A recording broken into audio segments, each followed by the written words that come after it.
Vamos a comenzar hoy entonces un estudio de la epístola a los Hebreos. Realmente yo estoy sumamente animado por esto, porque la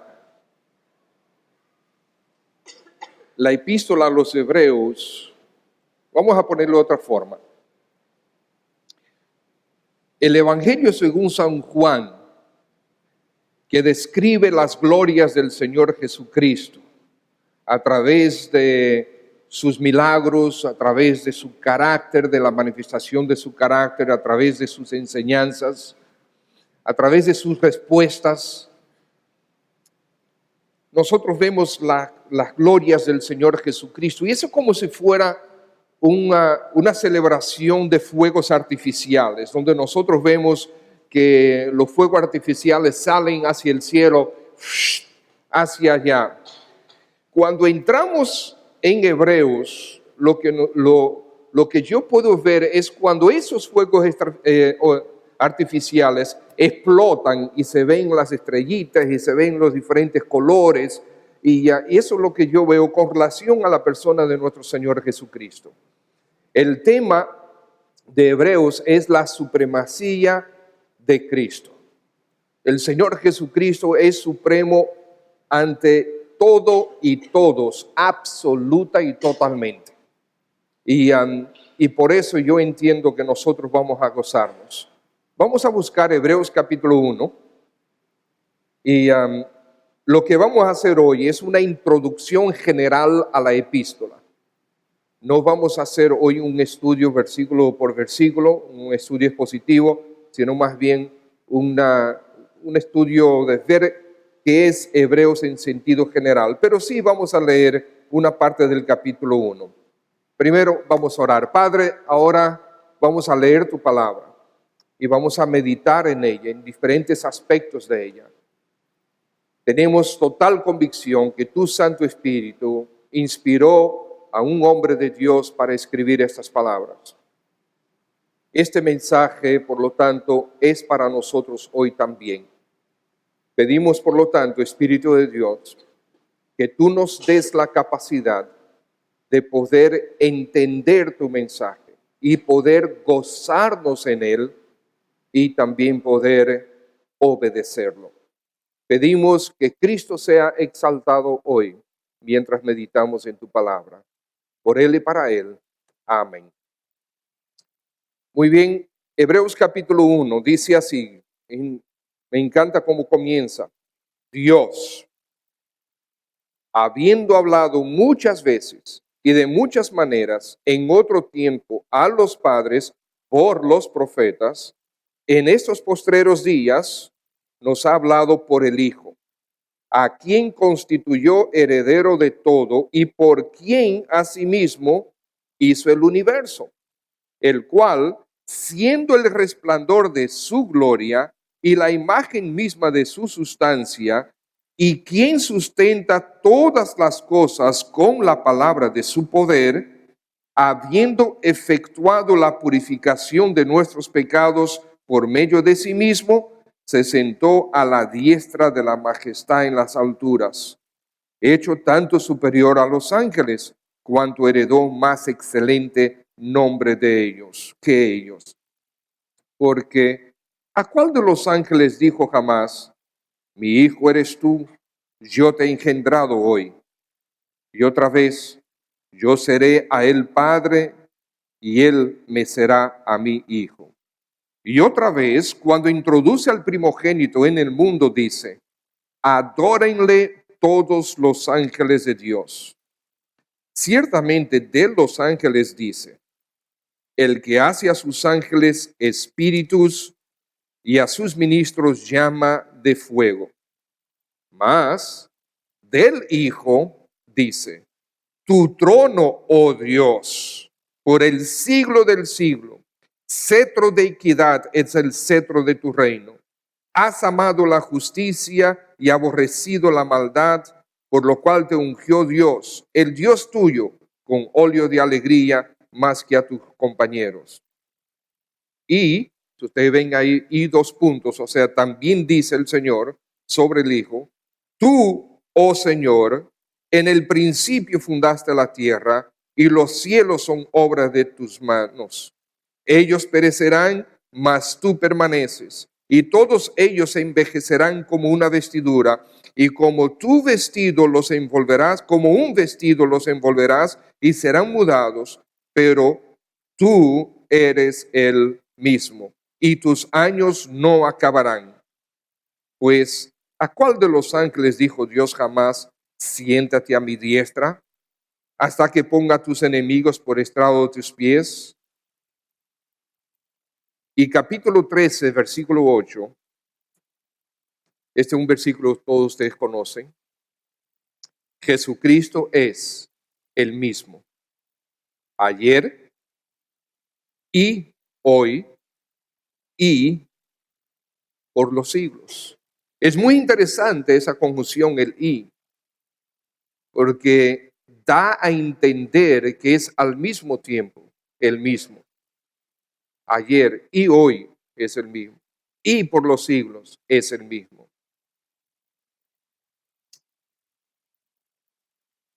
Este Cristo del que nosotros leímos en el capítulo 1 es el supremo de todas las cosas. Si ustedes notaron, supremo sobre la creación, es superior a los profetas, superior a los ángeles. Él es el soberano sobre todas las cosas. Ese es nuestro Salvador. Ese es nuestro Señor. Y así como desde el principio Él está, como leímos en Juan capítulo 1, versículo 1, el verbo era en el principio era el verbo, y el verbo era con Dios, y el verbo era Dios. Y prosigue diciendo que Dios creó los cielos y la tierra a través del Hijo. El Hijo es el creador de todo, y aquí lo establece también como creador y como el sustentador de absolutamente todo con la palabra de su poder. Y dice que ese Cristo, ese Señor, ese Salvador suyo, que allá antes de la fundación del mundo es Dios. Ayer, hoy y por los siglos, Él es el mismo. Por lo tanto, nuestro presente, nuestro futuro está seguro en sus manos. ¿A quién escribió este autor? Bueno, quizás nosotros pudiéramos decir, bueno, en primer lugar, ¿quién fue que escribió? Pudiéramos preguntarnos, y muchos dicen que fue Pablo. A través de los siglos, diferentes comentaristas y teólogos han dado diferentes nombres. Apolos, Bernabé, entre otros. Pero la verdad, como dijo Lutero, solamente Dios sabe quién fue que escribió Hebreos, porque no hay forma de nosotros saberlo. Es verdad, y yo muchas veces leyendo Hebreos una y otra vez veo una similitud con el apóstol Pablo tremenda, pero hay un problema. Es que en el capítulo 2, versículo 3, el escritor dice que recibió las verdades del evangelio de salvación por medio de aquellos que habían escuchado al Señor primero. Pablo dice que él recibió el mensaje del evangelio directamente del Señor. Por lo tanto, eso descarta a Pablo. ¿Quién es? No sabemos, pero aleluya, qué glorioso es tener en la Biblia este libro. ¿Y a quién es que estaba destinado este libro? Bueno, dice, usted me puede decir, bueno, ahí dice epístola a los hebreos. Bueno, lo que pasa es que eso fue colocado, ese título fue colocado en el siglo II. ¿Por qué fue colocado en el siglo II? Bueno, porque al estudiar y examinar la epístola es que realmente todo es sobre los judíos. Y por eso el título ha permanecido hasta el día de hoy. No hay razón alguna para cambiar ese título, porque el libro mismo no tiene la carta misma, porque eran cartas. Y las cartas normalmente usted no pone un título. Si usted va a escribirle una carta a su hijo o a su mamá o a su primo o a su tío, usted no le pone un título a la carta, porque es una carta, no es un libro. Pero sabemos que el autor conocía a los destinatarios, como dice ahí en capítulo 13, versículo 19, mas yo ruego que lo hagáis así para que yo os sea restituido más pronto, de que sí se conocían. También vemos que ellos conocían las escrituras, porque capítulo 5, de hecho el escritor le escribe a los destinatarios de esta epístola, más o menos en una forma de boche, ustedes ya debían ser maestros de la palabra. Ustedes tienen suficiente tiempo conociendo las escrituras, han sido expuestos a las escrituras suficientes veces para ustedes ya en este momento poder tener un conocimiento y una administración de las escrituras tal que ustedes deberían estar enseñando a otros. Pero en ese capítulo él dice, pero no es así. Yo tengo ahora que estar hablándoles de nuevo sobre los rudimentos de la fe, porque estaba en peligro, muchos de ellos estaban a punto de abandonar la fe en Cristo para regresar al judaísmo. Vemos que los destinatarios eran de cultura judía, porque el libro no contiene referencia alguna a aspectos gentiles. La carta es eminentemente pro Antiguo Testamento. O sea, es increíble el Antiguo Testamento está desde el principio hasta el final. Es abundante en Hebreos. Conocían sobre los rituales de los sacrificios, como por ejemplo en capítulo 10, versículo 1. Ese es solamente un ejemplo, 1 y 2 podemos ver. Dice, porque la ley, teniendo la sombra de los bienes venideros, no la imagen misma de las cosas, nunca puede, por los mismos sacrificios que se ofrecen continuamente cada año, hacer perfectos a los que se acercan. De otra manera cesarían de ofrecerse, pues los que tributan este culto limpios una vez no tendrán ya más conciencia del pecado. Y los capítulos 7 al 10 habla mucho de los sacrificios.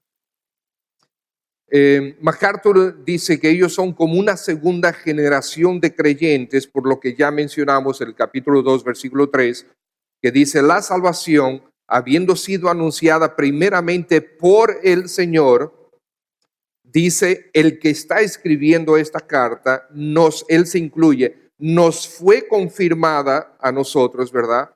Por los que oyeron al Señor. O sea, por lo tanto, eso descarta algunos de los nombres que han sido propuestos como el autor de esta epístola.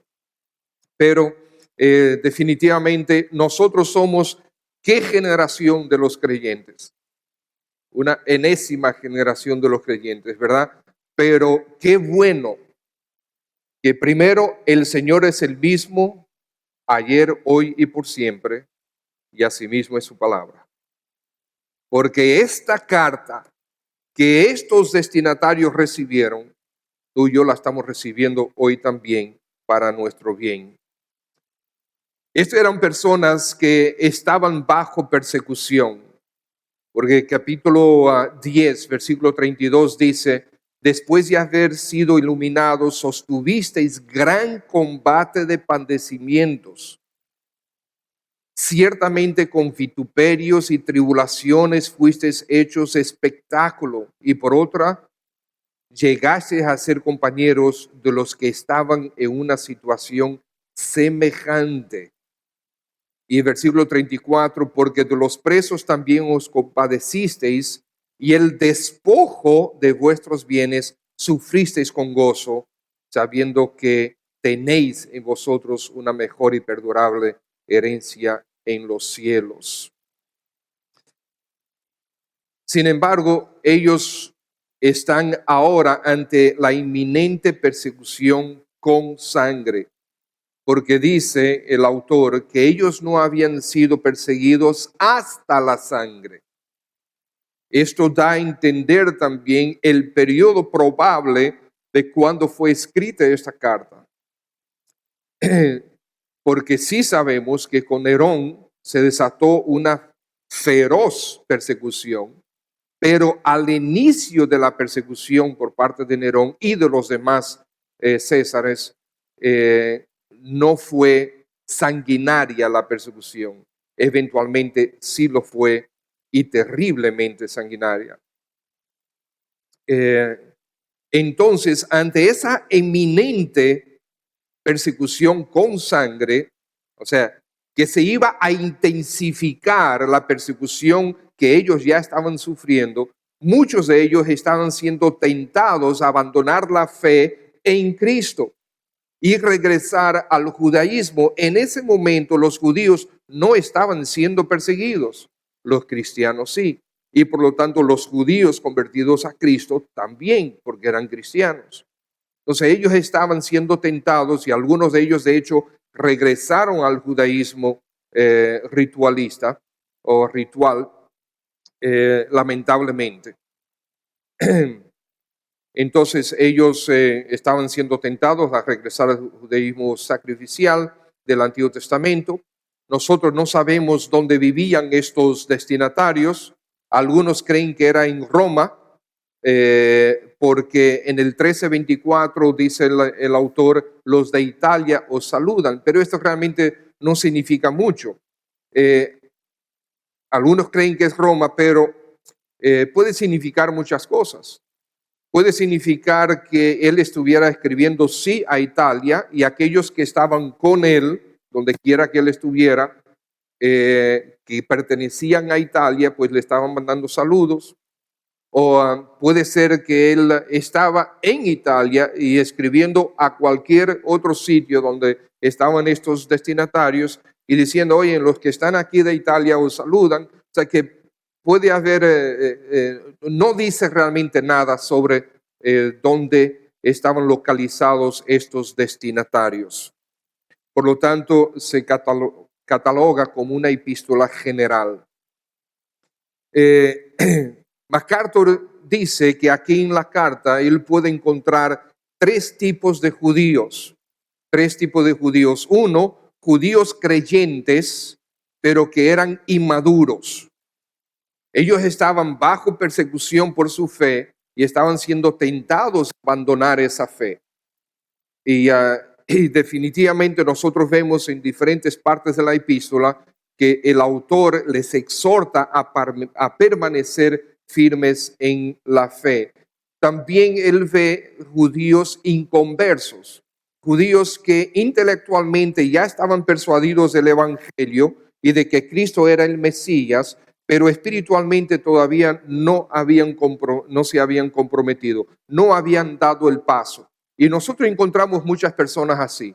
Encontramos muchas personas que asienten con su mente, sí, yo creo.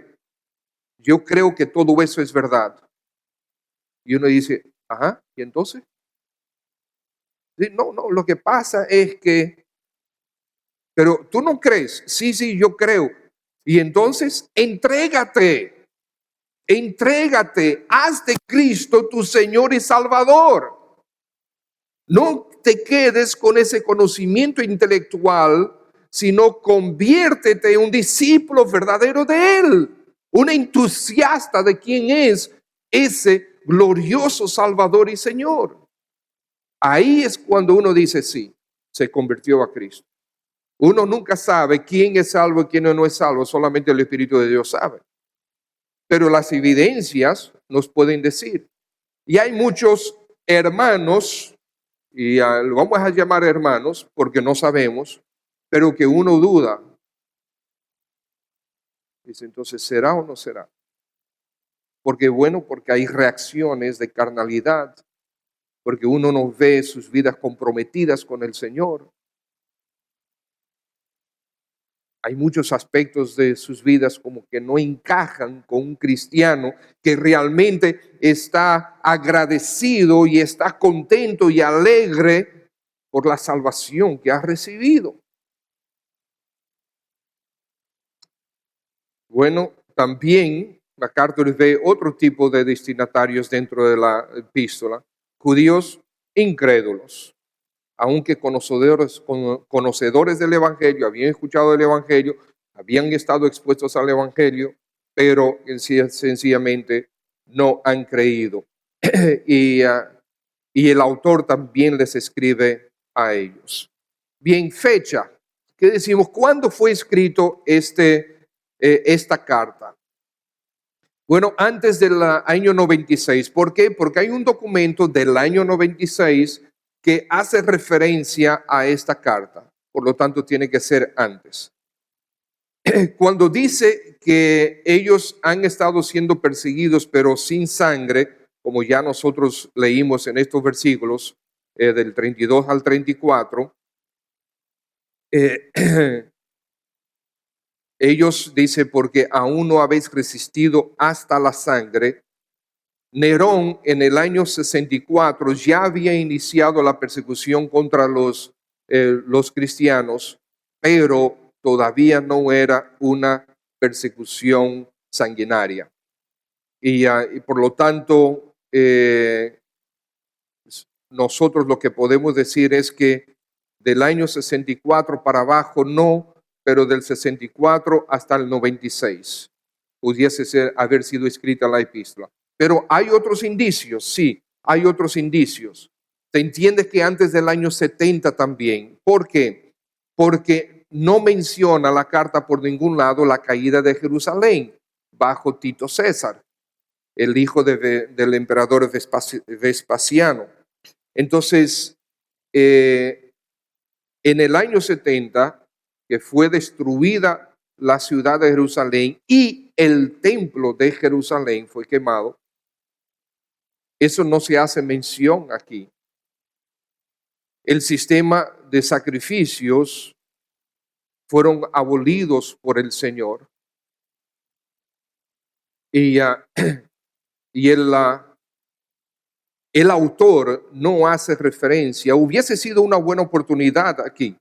Si ya el templo había sido destruido, hubiese sido una buena oportunidad para el autor decir, óyeme, ustedes ven, ya no tenemos templo, ya cesaron los sacrificios, ya no hay sacerdotes, el sumo sacerdote no sabe dónde se está escondiendo. Que hubiese sido una oportunidad, hubiese sido parte probable de su argumento, pero no hay ningún tipo de referencia ahí. Los capítulos 7 al 10, como había mencionado, hablan del sistema de sacrificios que fueron abolidos por el sacrificio perfecto del Señor, pero él no menciona la caída del templo en ningún momento. Antes, por lo contrario, él realmente, el autor, utiliza el tiempo presente muy a menudo. Vamos a ver, por ejemplo, vamos al capítulo 5. Capítulo 5, fíjense ahí, porque todo sumo sacerdote, tomado de entre los hombres, y después ¿qué dice? Es constituido a favor de los hombres en lo que a Dios se refiere, para que ¿qué? Presente ofrendas y sacrificios por los pecados, para que se muestre paciente para con los ignorantes y extraviados, puesto que él también está rodeado de debilidad, de todo tiempo presente, y por causa de ella debe ofrecer sacrificios por los pecados, tanto por sí mismo como también por el pueblo. O sea, que da a entender que esto seguía ocurriendo. Capítulo 7, versículo 5. Capítulo 7, versículo 5 dice, ciertamente los que de entre los hijos de Leví reciben presente el sacerdocio, tienen mandamiento de tomar del pueblo los diezmos según la ley, es decir, de sus hermanos, aunque estos también hayan salido de los lomos de Abraham. Versículo 8. Y aquí ciertamente reciben los diezmos hombres mortales, pero allí uno de quien se da testimonio de que vive. Capítulo 9, versículo 6, dice, y así dispuestas estas cosas, en la primera parte del tabernáculo entran presente los sacerdotes continuamente para cumplir los oficios del culto. Pero en la segunda parte, solo el sumo sacerdote, una vez al año, no sin sangre, la cual ofrece por sí mismo y por los pecados de ignorancia del pueblo, dando el Espíritu Santo a entender con esto que aún no se había manifestado el camino del lugar santísimo, entre tanto la primera parte del tabernáculo estuviese en pie, por lo cual es símbolo para el tiempo presente, según el cual se presentan, presente todavía, ofrendas y sacrificios que no pueden hacer perfecto en cuanto a la conciencia al que practica este culto, ya que consiste solo de comidas y bebidas de diversas abluciones, esos son sacrificios de líquidos, y ordenanzas acerca de la carne impuestas hasta el tiempo de reformar las cosas. Así capítulo 10, 1 y 2 que ya leímos, y también el capítulo 13, versículo 10 como algunos de los ejemplos. Tenemos un altar presente del cual no tienen derecho de comer los que sirven al tabernáculo. Este tiempo presente indica que los sacrificios todavía se estaban llevando a cabo. Y por eso es la tentación de estos judíos creyentes, inmaduros en la fe, de regresar a esos rituales que ellos estaban acostumbrados, porque desde sus entrañas, en el ADN de ellos todavía estaba corriendo esos sacrificios. Y dar un paso de abandonar esa vida de sacrificios del Antiguo Testamento a abrazar a Cristo es un paso gigantesco, no solamente para ellos, para la mayoría de nosotros lo es. Dejar nuestras tradiciones, nuestra forma de vida, nuestra forma de pensar y entregarnos al Señor, para muchos es un brinco, un salto mayúsculo, gigantesco. Para ellos también lo fue. Por lo tanto, la fecha de escritura de esta carta, probablemente entre el 64 y el 70, algunos les gusta decir que fue alrededor del 68.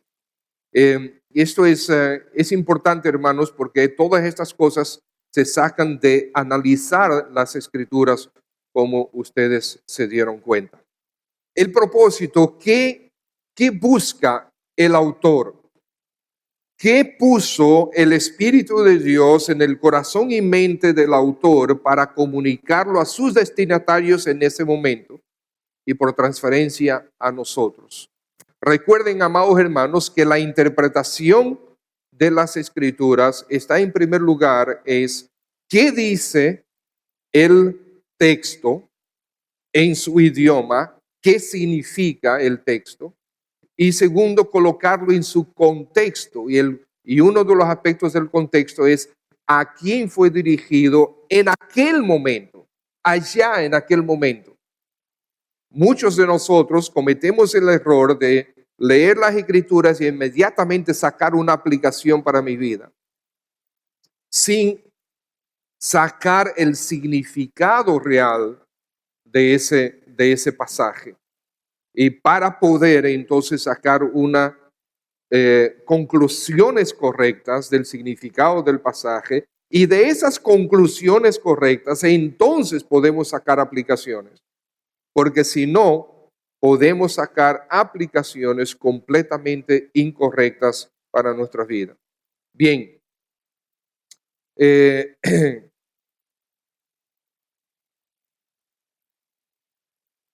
la epístola realmente sigue el mismo patrón de las demás epístolas.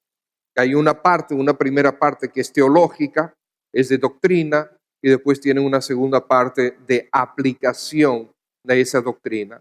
Aunque en la mayoría, aun cuando está escribiendo, por ejemplo, Pablo sobre la doctrina, él pone algunas aplicaciones, aunque reserva el grueso para el final de la epístola, pues eso sucede también con Hebreos.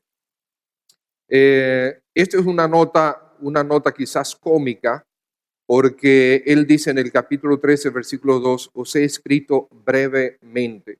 Debe ser un predicador definitivamente, porque ustedes saben cómo es. No, porque ya estamos casi terminando, y sigue, y después este es el último punto, y después sigue, y viene otro punto. Yo le dije que era el último, pero realmente me queda este también. Quizás era un predicador, el escritor. Pero la verdad es que Hebreos, si tú comienzas a leer Hebreos y lo lees sin detenerte, en menos de una hora tú leíste la carta completa. Nosotros, como estamos acostumbrados a leer las Escrituras por porciones pequeñas, vemos Hebreos como una carta grande y realmente no lo es.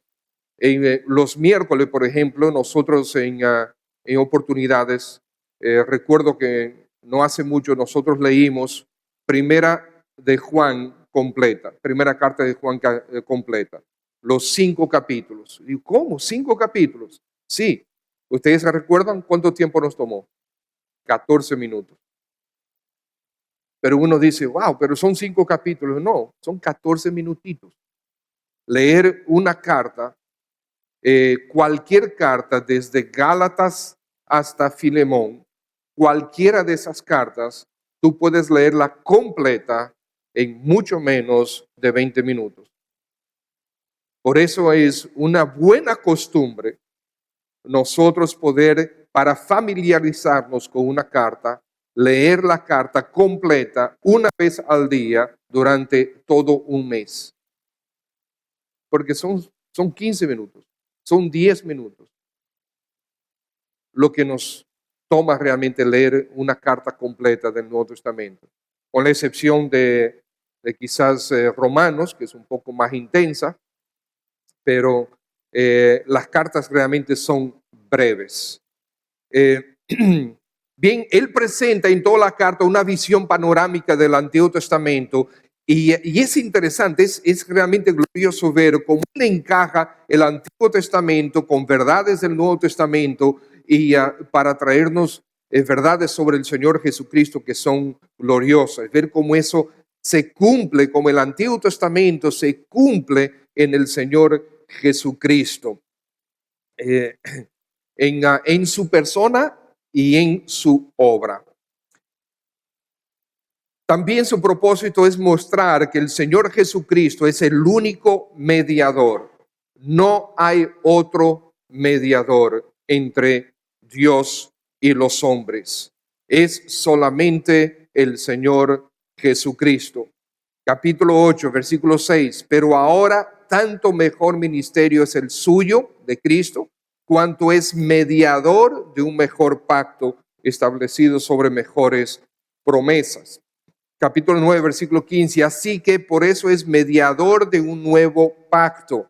Y capítulo 12, 24. A Jesús, el mediador del nuevo pacto. ¿Quién les recuerda? ¿Qué otro versículo les recuerda esto?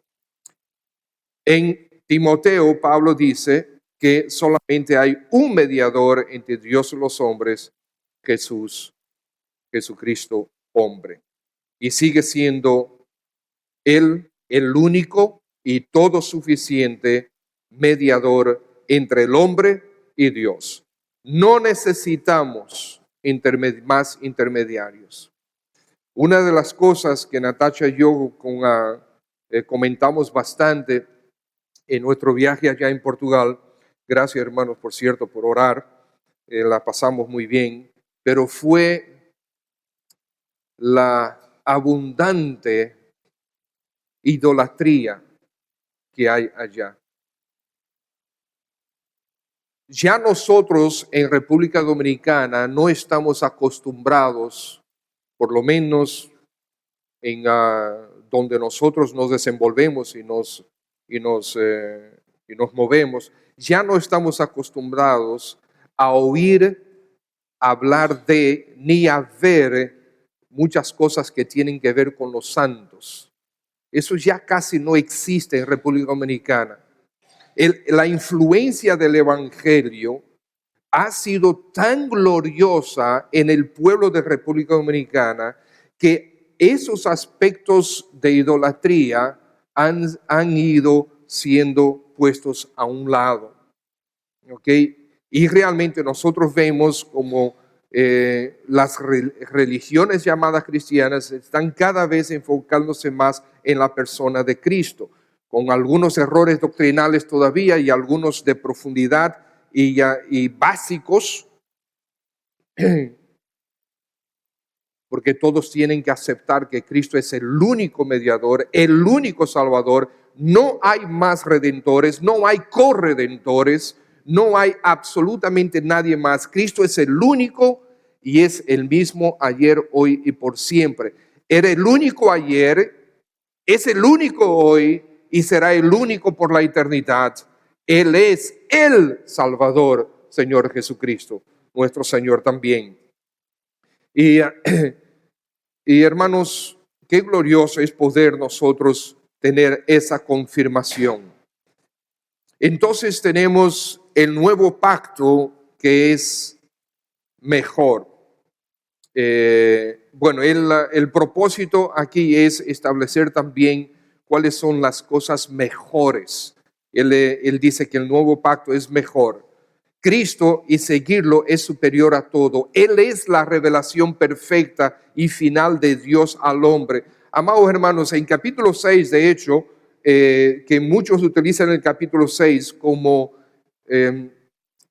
defensa de que la salvación se pierde, pero realmente lo que está diciendo ahí es que si tú has creído en Cristo en algún momento, como nosotros mencionamos algunos de los destinatarios de la carta que menciona MacArthur, que han creído, pero no se han entregado. Han creído mentalmente, pero no han recibido, no han aceptado que el Señor sea su Salvador y su Señor. Si tú le preguntas, tienen las respuestas teológicamente correctas, pero no vemos que su vida esté entregada a seguir al Señor como su Señor y Salvador. Entonces, Él es la revelación perfecta y final de Dios al hombre. No hay otra. Y si tú en algún momento te cansas, como a algunos les pasa, de que Cristo sea el único Salvador, y tú te apartas y comienzas por ahí a buscar algún otro Salvador, olvídate que no lo hay. Y si quieres regresar al cristianismo para buscar otra solución que no sea Cristo, olvídate de eso, no la hay. La solución es Cristo Jesús, pura y simplemente. No hay ni habrá otra. Cosas mejores que pertenecen a la salvación, dice, porque tenemos un mejor pacto, una mejor esperanza. Una de las cosas, lo que estamos viendo ahora, es la insistencia del autor en decir que lo que tenemos ahora en Cristo es mejor que el judaísmo sacrificial. Es un mejor pacto. Cristo Jesús y seguirlo es superior a todo. Él es la revelación perfecta y final de Dios al hombre. Capítulo 6, versículo 9 dice, hay cosas mejores que pertenecen a la salvación. 7 y 9 tenemos una mejor esperanza. ¿Por qué mejor? Comparación con los rituales de esa. Ustedes se imaginan esos sacerdotes día tras día matando animales, uno tras otro, tras otro, tras otro, día tras día. No solamente un sacerdote, sino decenas y quizás centenares de sacerdotes haciendo lo mismo, sacrificando esos animales, derramando esa sangre. Eso era horripilante. ¿Cuál era la esperanza?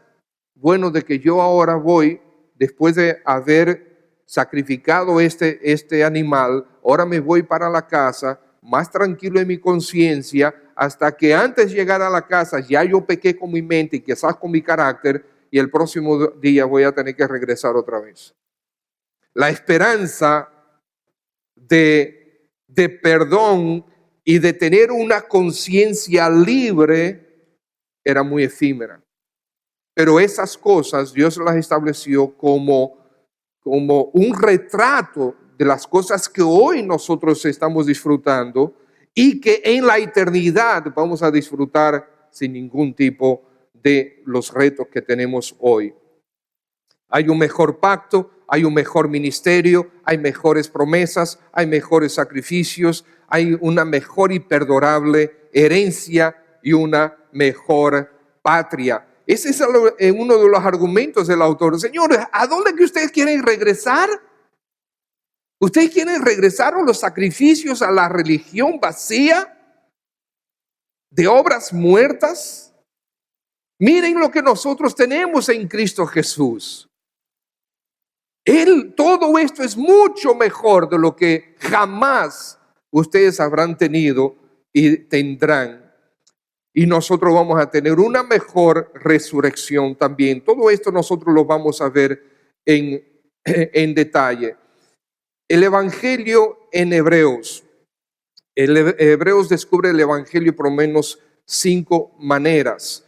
Esto lo he tomado de la Biblia, es un comentario llamado Biblia Popular. Al final yo tengo la bibliografía de todos los recursos que yo busqué.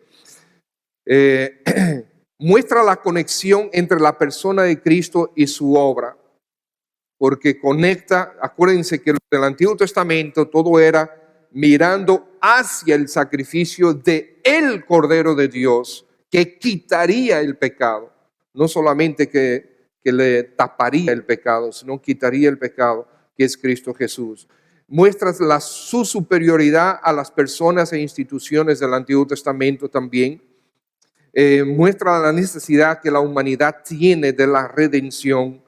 Advierte contra la apostasía y exhorta a los que profesan ser creyentes a que perseveren en la fe. Esto lo hace como conexión al Evangelio. Bosquejo de Hebreos, podemos verlo, hay 3 aspectos aquí generales. Claro, cada comentarista tiene su forma de hacer el bosquejo, pero en sentido general podemos ver esto. La supremacía de la persona de Cristo en la primera parte, que Cristo es superior a la creación, es superior a los profetas, superior a los ángeles. Vamos a ver todo esto, ¿no? Cristo es superior a Moisés. Número 2, la supremacía del sacerdocio de Cristo. Cristo es un sacerdote como persona superior y Cristo tiene un sacerdocio, la ejecución de su función superior. Y Cristo provee una fe superior también. Y es la razón para una vida superior. Esto es en sentido general el bosquejo de Hebreos. Aplicaciones, pues él está diciendo, señores, perseveren en la fe. Es verdad que hay persecuciones y es verdad que estamos a la puerta de que las persecuciones se profundicen, sean más fuertes, sean más severas y que algunos sí pierdan la vida, sí haya derramamiento de sangre, pero Cristo es digno de nuestra perseverancia. Pongan los ojos en Cristo. Los sacrificios del templo terrenal son solo símbolos. ¿Por qué regresar a los símbolos? Ustedes tienen la esencia real en Cristo Jesús, lo que Él hizo por ustedes. Él es el verdadero sumo sacerdote. Ustedes regresan y miran al templo y ustedes conocen a fulanito como el sumo sacerdote. ¿Qué es lo que él hace?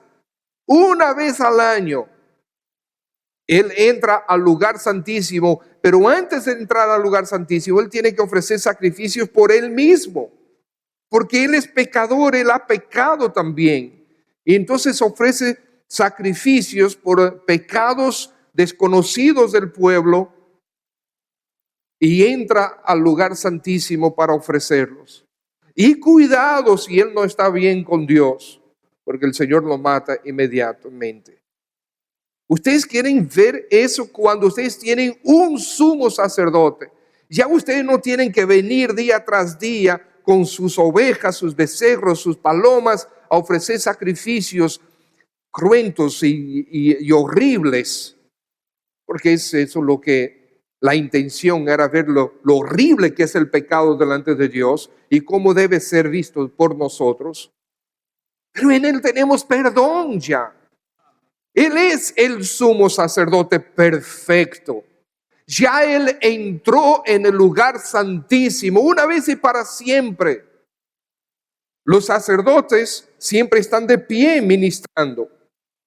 El Señor Jesús se sentó a la diestra del trono de la majestad en las alturas.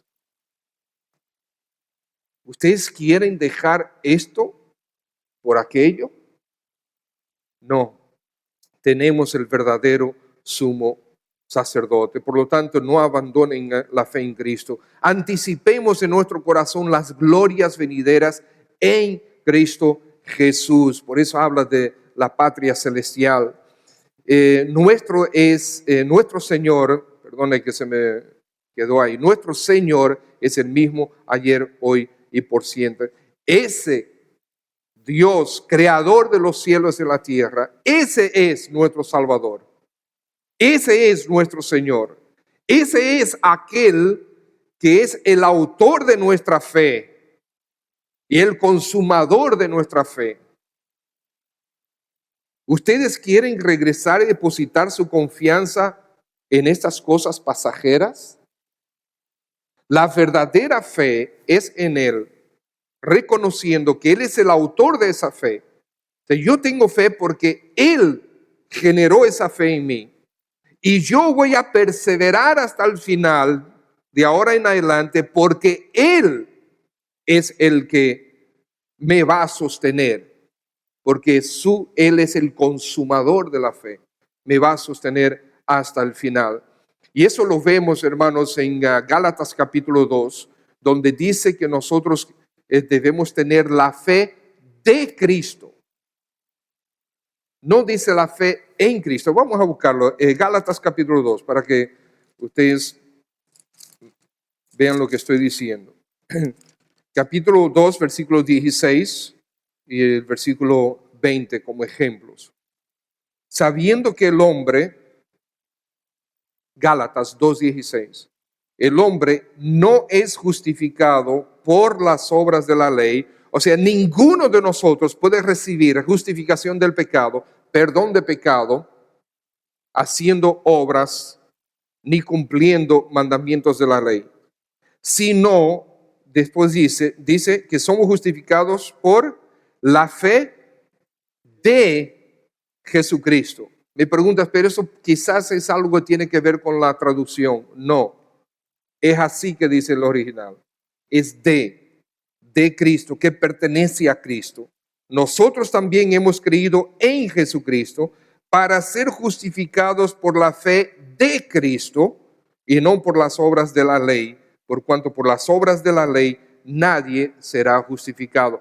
Si tú estás aquí esta mañana y tú estás confiando en el cumplimiento de actos religiosos, en el cumplimiento de mandamientos aunque vienen de Dios, para tú tener salvación de tu alma, aquí Dios te está diciendo, no, yo no di los mandamientos para que tú seas salvo por ellos. Tú eres condenado por los mandamientos. Porque dime una cosa, ¿cuál de los mandamientos tú no has roto? Y si tú ya rompiste todos los mandamientos, entonces, ¿qué oportunidad tienes? Lo que necesitas no es mandamientos, es un sacrificio en tu favor, en tu lugar, para Dios regalarte por medio de ese sacrificio que es Cristo, regalarte, no que tú te lo ganas, Él te lo regala, el perdón de pecados. Ahora necesitas creer en Él, porque por medio de las obras de la ley no son. Fíjense versículo 20. Pablo dice, con Cristo estoy juntamente crucificado y ya no vivo yo, mas vive Cristo en mí. Lo que ahora vivo en la carne lo vivo ¿cómo? en la fe del Hijo de Dios. Es su fe que Él coloca en nosotros y es la fe de Cristo que nos va a ayudar a perseverar hasta el final, porque su fe es verdadera, no falla en nosotros, es nuestra garantía de vida eterna. Así que damos gracias al Señor por habernos traído y habernos entregado tan glorioso libro, hermanos. Yo espero que nos podamos gozar juntos en ver la persona de Cristo y la obra de Cristo de una manera majestuosa en este libro.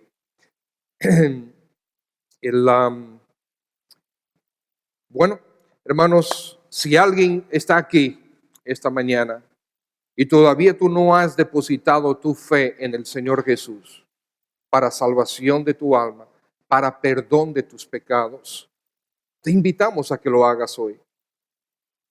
El Señor Jesucristo es superior a todo lo que hay en este mundo. Él es superior a todas las religiones. Y no es esto una religión. Bueno, el mundo no llama esto religión, pero lo que somos es cristianos. Nosotros eso es lo que somos, seguidores de Cristo, discípulos de Cristo, por su gracia. Muchas veces nos acusan que nosotros somos soberbios. No, ustedes creen que son los únicos salvos. Bueno, una pregunta, si a ti te regalan 10 millones de dólares, ¿tú te vas a quejar o te vas a alegrar? Pues mucho más de 10 millones de dólares nos han regalado a nosotros, a cada uno, ¿verdad? Nos han regalado la vida eterna en Cristo Jesús. Y si ese es un regalo, yo no me voy a callar. Yo voy a decir, sí, yo soy salvo por su gracia, porque siendo pecador, mereciendo el infierno, ahora mismo yo debería estar en el infierno. Él me regaló su gracia, me regaló su salvación. No lo voy a proclamar. Esa salvación está disponible para todo aquel que cree. Entonces te invitamos a que también tú creas. Amén. Vamos a orar. Padre, gracias en el nombre del Señor Jesús, por quien nuestro Señor Jesús es tu Hijo amado, como tú nos lo has revelado, como Él se ha dado a conocer a nosotros. Gracias, oh buen Dios, por esto. Quizás esta mañana tú has traído a alguien a quien tú quieres salvar, oh Padre. Pedimos que así lo hagas para gloria del nombre del Señor Jesús. Si estás aquí esta mañana y tú no has dado el paso de entregarte a Cristo Jesús, de hacer de Él tu Señor y Salvador personal hoy y para siempre, que tu vida sea realmente de discípulo de Cristo. ¿Por qué no lo haces hoy? ¿Por qué no lo haces ahora? ¿Por qué no tomas esa decisión ahora? Ahora tú puedes decidir, Señor Jesús, yo en este momento acepto tu salvación y tu soberanía sobre mi vida. Quiero que me salves, por favor, Señor, por tu misericordia y gracia, y quiero que seas dueño de mi vida. En este momento me entrego a ti. ¿Quieres hacer eso? Decir estas palabras realmente no salvan porque no son palabras mágicas, pero es la decisión de tu corazón. Cristo es el Salvador. ¿Quieres tú que Él sea tu Salvador personal?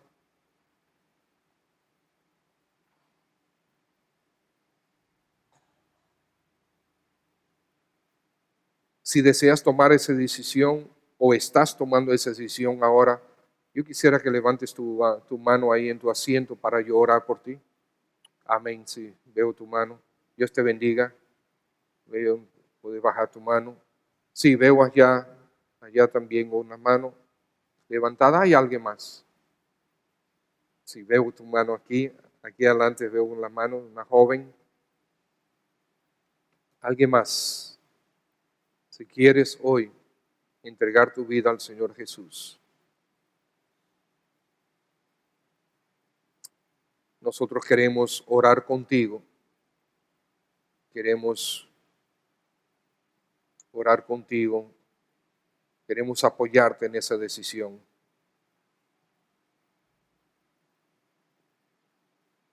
¿Alguien más? Quizás una dama que pueda conversar con una niña aquí adelante, por favor.